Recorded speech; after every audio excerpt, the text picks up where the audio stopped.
Hello दोस्तों, स्वागत है आपका एके ऑनलाइन क्लासेस के अंदर। और इसमें अपने read part second science stream के अंदर केमिस्ट्री पार्ट को डिस्कस कर रहे थे। और इसमें हमने जो टॉपिक चला रखा था वो परमाणु संरचना के ऊपर था। और परमाणु संरचना के अंदर अपने क्वांटम संख्याओं को डिस्कस कर रहे थे कि क्वांटम संख्याएं क्या होती हैं। तो आज उसी को आगे अपने कंटिन्यू करते हैं।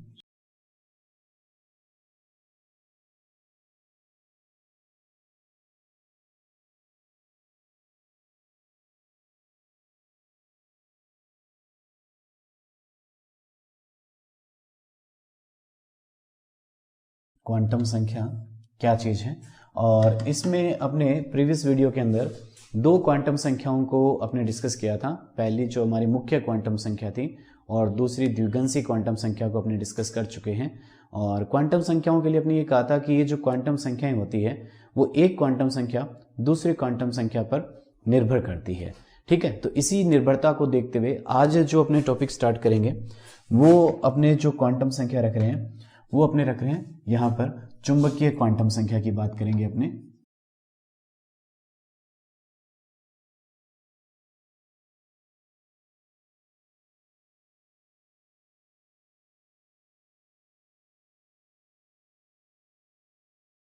ठीक है, जिसे रिप्रेजेंट किया जाता है एम से। मैग्नेटिक क्वांटम नंबर अपने इसे कहा जा सकता है चुंबकीय क्वांटम संख्या या मैग्नेटिक क्वांटम नंबर।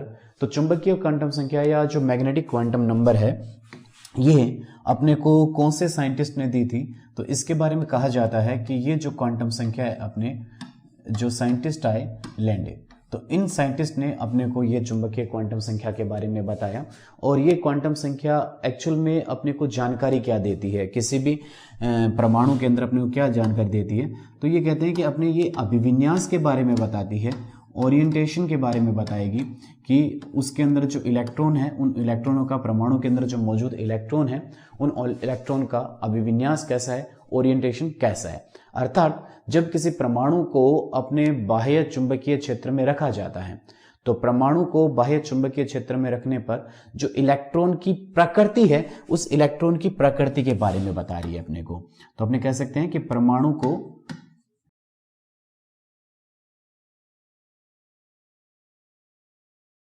बाह्य चुंबकीय क्षेत्र में रखने पर इलेक्ट्रॉन की प्रकृति के बारे में अपने को जानकारी देती है कि इलेक्ट्रॉन की प्रकृति क्या है। अर्थात इसे हम पहले भी जो डिस्कस कर चुके हैं जीमान प्रभाव के बारे में अपने बात कर चुके हैं। तो जीमान प्रभाव के बारे में ये अपने को बताती है कि जब भी अपने स्पेक्ट्रमी रेखाओं को या जो परमाणु है इसको बाह्य चुंबकीय क्षेत्र में रखते हैं तो उसका जो प्राप्त स्पेक्ट्रम है, जो रेखीय जो स्पेक्ट्रम होता है उसमें जो स्पेक्ट्रमी रेखाएं जो प्राप्त होती है वो चुंबकीय क्षेत्र की उपस्थिति के अंदर वो रेखाएं क्या हो जाती है, विभाजित हो जाती है। इसे जीमान प्रभाव कहा था। तो यही यहाँ पर अपने बता रहा है कि बाह्य चुंबकीय क्षेत्र में रखने पर जो इलेक्ट्रॉन की जो प्रकृति है वो किस प्रकार की रहती है, अर्थात उसका अभिविन्यास कैसा है, उस चीज के बारे में अपने को ये जो चुंबकीय क्वांटम संख्या है वो इसके बारे में अपने को जानकारी देती है। और ये जो क्वांटम संख्या है अपने पहले भी बात कर चुके हैं कि जो एक क्वांटम संख्या है वो दूसरी क्वांटम संख्या पर निर्भर करती है। अर्थात यहाँ पर जो अपने जो क्वांटम संख्या कह रहे हैं, जो चुंबकीय जो क्वांटम संख्या है वो चुंबकीय क्वांटम संख्या इससे पहली जो क्वांटम संख्या है वो द्विगंसी क्वांटम संख्या के ऊपर निर्भर करेगी। किस प्रकार से निर्भर करेगी, अपने कहते हैं कि जो चुंबकीय क्वांटम संख्या है m, इसका जो मान होता है वो अपने कहते हैं कि -L से होता हुआ 0 और कहां तक जाता है, +L तक जाता है। तो m के जो मान होंगे वो -L 0 से होता हुआ कहां तक जाएगा, +L तक इसके मान अपने को देखने को मिलते हैं। किस प्रकार से देखने को मिलते हैं अगर अपने इसके बारे में देखें, अगर जैसे हमारे पास L का मान कितना है, 1 है, तो यदि L का मान 1 है तो M के मान अपने पास क्या क्या होंगे, तो इसके ऊपर अपने बात करें तो 1, तो क्या हो जाएगा -1 0 और +1। इसी तरह से अगर अपने पास L का मान अगर हमारे पास 2 है तो L का मान 2 होने पर M के मान क्या होंगे, -L से कहा है तो -2 -1 0 +1 और +2 अपने को इसके मान देखने को मिलेंगे। ठीक है, तो अपने कहा कि m माइनस एल से शुरू होगा, तो l का मान l का मान कितना था, 2 था, तो 2 से अपने -2 0 -1 0 +1 +2, अर्थात l का मान जो 1 हमें जो प्राप्त होता है वो l का मान 1 किसके लिए प्राप्त होता है, अपने कह सकते हैं कि p उपकोष के लिए जो 1 मान अपने को प्राप्त होता है, प्रीवियस वीडियो के अंदर अपने बात कर चुके हैं। इसी तरह से l का मान अपने को जो 2 प्राप्त होता है वो कौन से उपकोष के लिए प्राप्त होता है, d उपकोष के लिए जो l का मान है वो 2 अपने को यहाँ पर प्राप्त होता है। तो इसका मतलब जो p उपकोष है, इस p उपकोष के 3 प्रकार के अभिविन्यास संभव है, क्योंकि जो चक्रण क्वांटम संख्या है वो अभिविन्यास के बारे में बताते हैं। तो इसके 3 अभिविन्यास कौन कौन से संभव है, अपने अगर बात करते हैं यहाँ पर अभिविन्यास, तो वो अभिविन्यास हो जाते हैं px, pz और py अभिविन्यास। तो px, pz और py अभिविन्यास अपने पास यहाँ पर संभव है। इसी तरह से यहाँ पर जो d है उस d के कितने अभिविन्यास संभव है, 5 अभिविन्यास हमारे पास संभव है। वो कौन कौन से हैं, dxy, dyz, dz², dx² -y² और dzx। तो ये 5 अभिविन्यास d के हमारे पास संभव है। d के 5 हमारे पास जो नाम आ जाते हैं, विभिन्न प्रकार के जो d अपने को यहाँ पर जो प्राप्त होते हैं वो विभिन्न प्रकार के d कौन कौन से प्राप्त हो सकते हैं। तो इस प्रकार से अपने 5 अभिविन्यासों के बारे में यहाँ पर d के बताते हैं। ठीक है, तो अपने पास यहाँ पर क्या हुआ, निर्भरता रही। अपनी निर्भरता कैसे रही, अपने कहा कि जो द्विगंशी क्वांटम संख्या है उस द्विगंशी क्वांटम संख्या के ऊपर ही कौन सी क्वांटम संख्या निर्भर करती है, जो चुंबकीय क्वांटम संख्या है उस चुंबकीय क्वांटम संख्या की निर्भरता देखने को अपने को मिलेगी। इसी के ऊपर निर्भर जो मान होते हैं वो चुंबकीय क्वांटम संख्याओं के अपने को प्राप्त होते हैं। तो इस तरह से अगर अपने को कहीं एग्जाम में, अगर अपने क्वेश्चन में अगर अपने को यहाँ द्विगंशी क्वांटम संख्या का मान दे दे और उससे पूछ ले कि इसके चुंबकीय क्वांटम संख्याओं के जो मान है वो कितने प्राप्त होते हैं, तो अपने इस प्रकार से इनके मानों को क्या किया जा सकता है, ज्ञात किया जा सकता है। ठीक है, अब यहाँ पर ये अपने को जैसे मान प्राप्त हुए, और इसी तरह से अगर हमें यहाँ पर अगर L का मान, अगर हमें L का मान कितना दे दिया जाए, अगर L का मान अपने को 0 दे दिया जाए, तो L का मान अगर 0 है तो M का मान भी कितना प्राप्त होगा, अपने को 0 ही प्राप्त होगा। ठीक है, L का मान जो 0 है वो किसके लिए प्राप्त होता है, S उपकोष के लिए प्राप्त होता है। अर्थात S उपकोष का अभिविन्यास क्या है, एक भी अभिविन्यास नहीं है, वो कैसा होता है, गोलाकार आकृति को लिए हुए होता है। ठीक है, तो गोलाकार आकृति S उपकोष की अपने को देखने को मिलती है। तो ये हमारी जो चुंबकीय क्वांटम संख्या है, जो चुंबकीय क्वांटम संख्या मुख्यतः कक्षकों के या उपकोषों के अभिविन्यास के बारे में बताती है कि जो इलेक्ट्रॉन है वो कहाँ अभिविन्यासित रहता है, उस चीज के बारे में अपने को यहाँ पर ये जानकारी देगी। तो विभिन्न प्रकार के मान अपने को यहाँ पर इसके प्राप्त हो जाते हैं। इसके बाद में जो अंतिम जो क्वांटम संख्या है, जिसे हम कहते हैं चक्रण क्वांटम संख्या कहते हैं, चक्रण क्वांटम संख्या के नाम से इसे जाना जाता है। तो चक्रण क्वांटम संख्या, अब अभी तक हमने कहा था इसको रिप्रेजेंट किया जाता है एस से, अपने रिप्रेजेंट करेंगे। अभी तक हमने कहा था कि जो क्वांटम संख्याएं हैं वो क्वांटम संख्या, एक क्वांटम संख्या दूसरी क्वांटम संख्या पर निर्भर करती है, लेकिन यहां ध्यान रखना है कि ये जो क्वांटम संख्या है वो अन्य क्वांटम संख्याओं पर निर्भर नहीं करती। पहली बात तो इसके बारे में जो ध्यान रखनी है अपने को, मेन बात यह है कि अपने कहेंगे यह अन्य क्वांटम संख्या पर निर्भर नहीं करती है। ठीक है, तो अन्य क्वांटम संख्याओं पर इसके कोई निर्भरता नहीं है। दूसरी, वो जो क्वांटम संख्या अपने को प्राप्त होती है, मुख्य क्वांटम संख्या, द्विगंशी क्वांटम संख्या और चुंबकीय जो क्वांटम संख्या है वो श्रोडिंगर समीकरण का हल थी। वो किसका हल थी, श्रोडिंगर समीकरण का हल थी। लेकिन ये जो क्वांटम संख्या है, इस क्वांटम संख्या के बारे में कह सकते हैं कि ये क्वांटम संख्या श्रोडिंगर समीकरण की इसके ऊपर किसी प्रकार की निर्भरता नहीं है। ठीक है, तो ये श्रोडिंगर समीकरण के ऊपर भी निर्भर नहीं करती है। ये भी इस क्वांटम संख्या को अन्य क्वांटम संख्याओं से क्या करती है, अलग करती है। अब बात करते हैं कि ये क्वांटम संख्या अपने को किसने दी थी, कौन से वैज्ञानिक थे जो इस क्वांटम संख्या के बारे में अपने को बताते हैं। तो इसके लिए कहा जाता है कि ये जो हमारे एक तो साइंटिस्ट हुए उलेनबेक, और सेकंड साइंटिस्ट जो हुए वो थे गाउंड स्मिथ तो इन दो साइंटिस्ट के अपने पास नाम आते हैं, एक तो उलनबैक साइंटिस्ट आ जाते हैं और दूसरे जो साइंटिस्ट है वो गाउंट-स्पिट्ज साइंटिस्ट है, वो अपने को इस क्वांटम संख्या के बारे में अपने को बताकर गए। ये क्वांटम संख्या है क्या, ये क्वांटम संख्या बताती क्या है? तो अपने कहते हैं कि ये जो क्वांटम संख्या है इलेक्ट्रॉन के चक्रण के बारे में हमें बताती है कि इलेक्ट्रॉन का चक्रण कैसा है। चक्रण किसके लिए? अपनी अक्ष के चारों तरफ। ठीक है, तो कौन से चक्रण के बारे में बता रही है? ये अपने अक्ष के चारों तरफ चक्रण को बता रही है। अर्थात अपने इसको कह सकते हैं कि जो अक्षीय चक्रण के बारे में हमें जानकारी देती है। जैसे पृथ्वी जो है वो अपने अक्ष के चारों तरफ अपने कहते हैं कि 24 घंटे में एक चक्कर पूरा करती है, तो अक्षीय चक्रण के बारे में अपने को ये क्वांटम संख्या अपने को जानकारी दे रही है। अब अक्षीय क्वांटम संख्या कैसे हो सकती है, किस प्रकार से अक्षीय क्वांटम संख्या है? तो अपने यहां पर देखें कि जैसे ये हमारा हो गया नाभिक, ठीक है, परमाणु का नाभिक है और इस नाभिक के चारों तरफ ये हो गए ऊर्जा स्तर और इन ऊर्जा स्तरों में जो मौजूद है वो मौजूद है इलेक्ट्रॉन।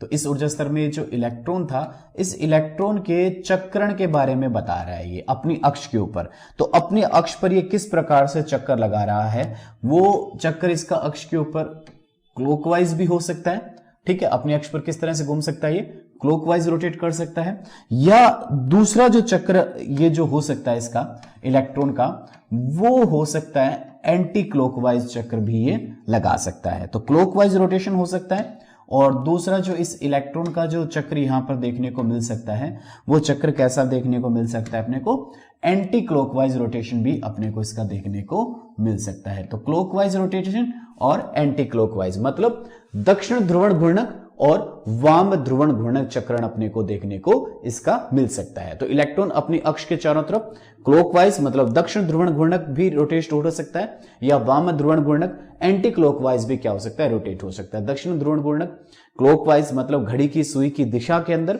और एंटी क्लॉकवाइज मतलब घड़ी की सुई की विपरीत दिशा में। जैसे घड़ी की सुई घूमती है उसको अपने दक्षिण ध्रुवण घूर्णक बोला जाता है, क्लॉकवाइज रोटेशन बोला जाता है, और अगर घड़ी की सुई की विपरीत दिशा में अगर घूमती है कोई चीज तो उसे अपने एंटी क्लॉकवाइज बोला जाता है, वाम ध्रुवण घूर्णक इसे नाम दिया जाता है। ठीक है, तो इलेक्ट्रॉन के अंदर दो तरह के चक्रण अपने को संभव है।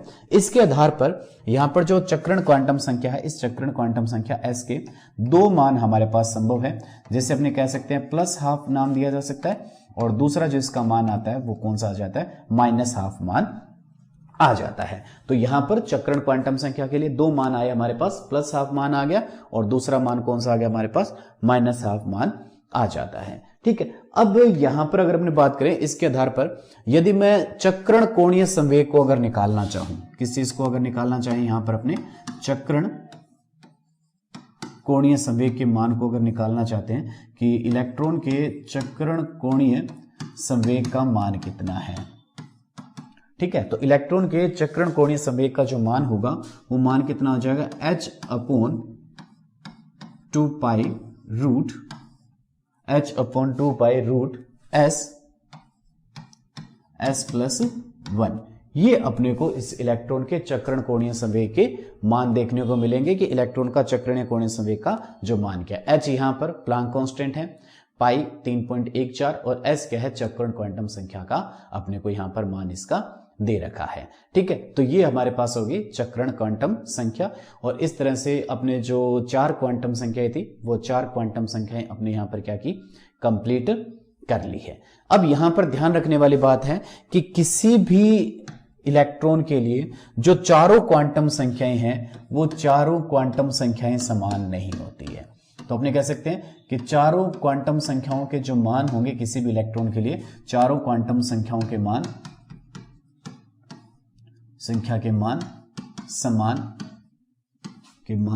समान नहीं होते हैं। ठीक है, तो ये चीज ध्यान रखनी है अपने को कि चारों क्वांटम संख्याओं के मान कभी भी अपने को एक जैसे देखने को नहीं मिलते हैं। दूसरी बात अपने को इन चक्रण क्वांटम संख्याओं से अपने को जो सामने आई वो क्या आई अपने पास कि अपने यहां पर मान करें कि कहता है कि अगर किसी परमाणु में जो कक्षकों की जो अधिकतम संख्या है, ठीक है, तो अपने कक्षकों की अधिकतम संख्या का निकालने का जो सूत्र है वो क्या है, एन स्क्वायर है। एन क्या है हमारे पास, जो मुख्य क्वांटम संख्या है उस मुख्य क्वांटम संख्या को बता रहा है।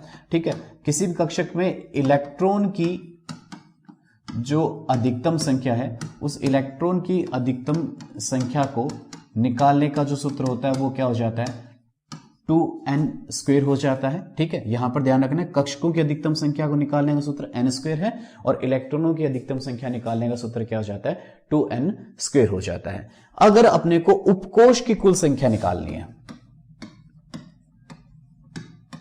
उपकोष की कुल संख्या यदि हमें ज्ञात करनी है, ठीक है, सब ऑर्बिटल की कुल संख्या अगर याद करनी है तो उसका सूत्र क्या हो जाता है, 2l+1 आ जाता है। ठीक है, अब अपने कहें कि अगर हमें इसी तरह से अगर अपने यहां पर बात करते हैं तो ये सामान्य सी जो बातें हैं वो अपने को देखने को मिल रही है।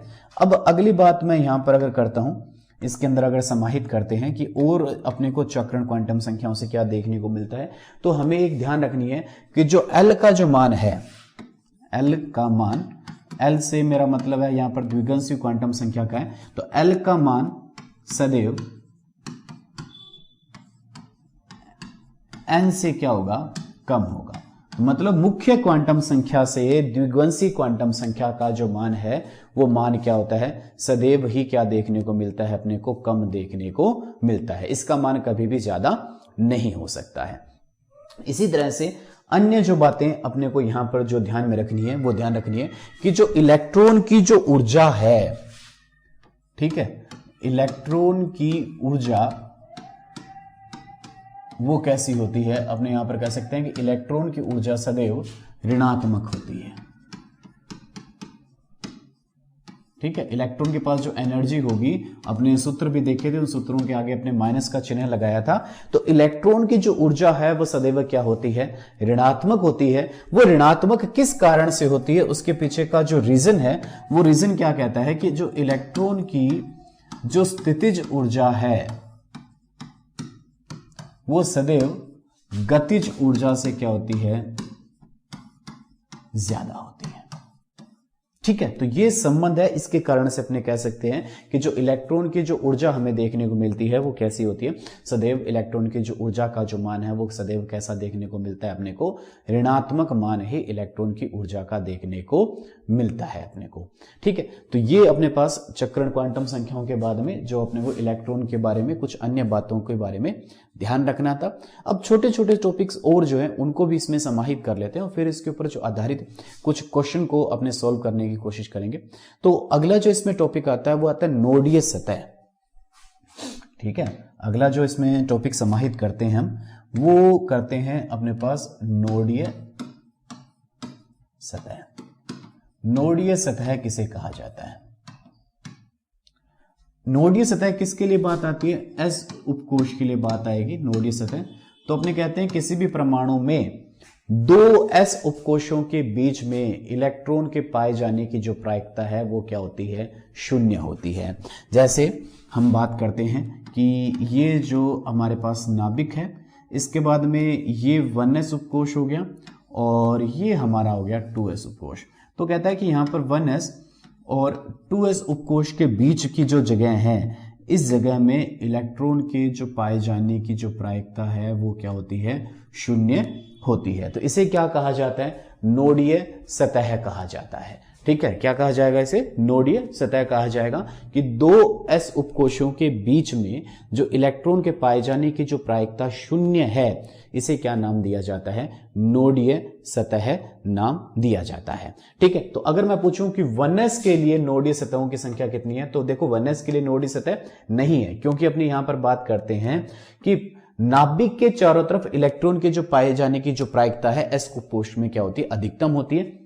इसके लिए यहां पर नोडीय सतह अपने पास अवेलेबल नहीं है। 2s के लिए कितनी है, 2s के लिए 1 है।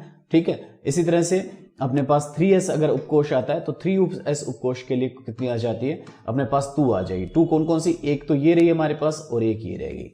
ठीक है। तो हमेशा जो नोडीय सतह का जो मान है वो क्या चलेगा, n-1 के रूप में अपने देखा जाएगा। n-1 जो मुख्य ऊर्जा स्तर है उससे एक कम देखने को मिलेगा। जैसे मुख्य ऊर्जा स्तर अगर 1 है तो 1 - 1 कितना हो जाएगा, 0। जैसे मैंने कहा था 1s के लिए जो मान है वो कितना होता है अपने लिए, नोडीय सतह का जो मान है वो 0। 2s के लिए अगर अपने निकालना चाहें तो 2s के लिए कितना हो जाएगा, 2 - 1 कितना कर देंगे, 1 कर देंगे। तो ये इसके लिए क्या जाती है, नोडीय सतहों की अलग अलग अपने को संख्याएं देखने को मिलती है। तो अलग अलग परमाणुओं के लिए अपने को नोडीय सतहों की जो मान अपने को देखने को मिली। इसके बाद में नोडीय सतहों के बाद में अपने यहां पर बात करते हैं नोडीय तल की बात करेंगे। ठीक है, तो नोडीय सतह के बाद में नेक्स्ट जो मैं बात करूंगा यहां पर नोडीय तल की। और नोडीय तल किसके लिए देखा जाएगा, यह ध्यान रखना है अपने को, P उपकोष के लिए लिखा जाएगा और किसके लिए देखा जाएगा, D उपकोष के लिए देखा जाएगा। यदि हमसे S उपकोष के लिए अगर वो कहते हैं S उपकोष के लिए नोडीय तल कितने होते हैं, 0 होते हैं। S उपकोष के लिए नोडीय तलों की संख्या कितनी होती है, 0। भले ही वो 1s हो, 2s हो, 3s हो, सभी के लिए नोडीय तलों की संख्या कितनी होती है, 0 होती है। तल एक ऐसा काल्पनिक तल जहां पर इलेक्ट्रॉन के पाए जाने की प्रायिकता 0 होती है, उसे क्या कहा जाता है, नोडीय तल कहा जाता है। तो S उपकोष तो गोलाकार आकृति लिए हुए होता है और गोलाकार आकृति लिए हुए होने के कारण से उसमें किसी भी प्रकार के तल को बनाना संभव नहीं है। इसके लिए अपने कहा था कि S उपकोष में जो नोडीय तलों की संख्या कितनी देखने को मिलती है, अपने को 0 देखने को मिलती है। अब P उपकोष में जो नोडीय तल है वो कितना देखने को मिलेगा, अपने को 1 देखने को मिलेगा। 3 थे हमारे पास, जैसे अपने पास कौन सा है, Px है। तो Px के लिए हमने यहां पर क्या देखना है, नोडीय तल देखना है कि Px के लिए नोडीय तल कौन सा होगा। तो उसके लिए जो नोडीय तल हो जाएगा वो कौन सा हो जाएगा, YZ। अर्थात YZ तल के अंदर इलेक्ट्रॉन के पाए जाने की जो प्रायिकता है वो क्या होती है, 0 होती है। Py के लिए अगर मैं बात करता हूं तो Py के लिए जो तल हो जाता है वो कौन सा हो जाता है, XZ तल हो जाएगा। और PZ के लिए अगर निकालना हो तो PZ के लिए अपने कौन सा निकाल लेंगे, XY तल निकालेंगे। तो इन तलों में इलेक्ट्रॉन के जो पाए जाने की प्रायिकता 0 है। तो अपने कहा एक ही तल होता है किसी भी के लिए। तो जैसे P के लिए कौन सा तल हो गया, YZ तल हो गया। PY के लिए कौन सा हो गया, XZ हो गया। और PZ के लिए कौन सा हो गया, XY तल हो गया। ठीक है, तो यहां पर आपको नोडीय सतह और नोडीय तल में अंतर आना जरूरी है। नोडीय तल का मतलब था अपने पास किसी भी 2 उपकोषों की अपने बात करते हैं तो वहां पर अपने कहा था उसके अंदर कि जो इलेक्ट्रॉन के जो पाए जाने की जो प्रायिकता की कमी, तो उसको निकालने का सिंपल से उत्तर था n-1, सिंपल निकाला जा सकता है। लेकिन नोडीय तल की अगर अपने बात करते हैं तो नोडीय तल एक ऐसा काल्पनिक तल जहां पर इलेक्ट्रॉन के पाए जाने की प्रायिकता 0 हो। तो S के अंदर तल बना ही नहीं जा सकता है। तो इसके लिए अपने उसमें कहा था कि नोडीय तलों की संख्या कितनी देखने को मिलती है, अपने को 0 देखने को मिलती है। ये P के लिए आगे। इसी तरह से D उपकोष के लिए नोडीय तलों की अगर संख्या देखते हैं तो मैं यहां पर अगर एक सिंपल सी बात करूं कि D उपकोष के लिए नोडीय तल,